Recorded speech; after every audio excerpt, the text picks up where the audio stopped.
Hey guys, I thought I'd do an update video because obviously this morning I had just woken up and looked at the latest watch news and saw some of the stuff about Chris over at Horology House.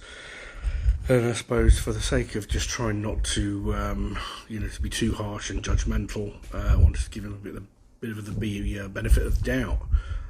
But it does seem as though there's been an absolutely massive scandal take place, and obviously some very serious wrongdoing.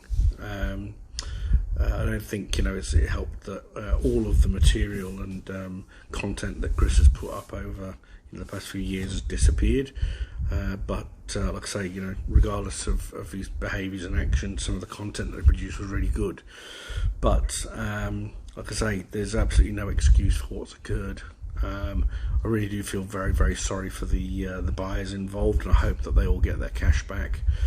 I suppose the most disappointing thing out of this is just how it affects the community. We always talk about, the first rule being don't buy something if it's, ridiculously cheap, because it's just the fairy tale's not out there.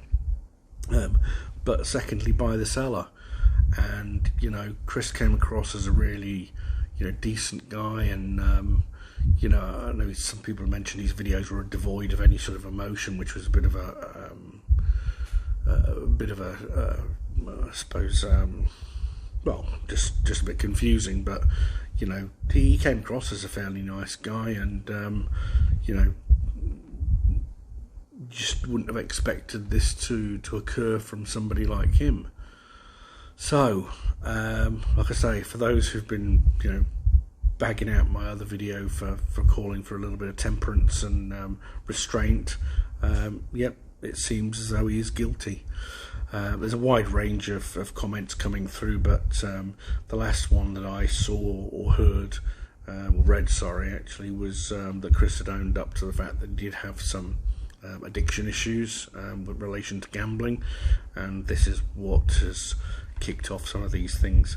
Again, allegedly, because it is third hearsay, or somebody heard this, or Chris said this to them.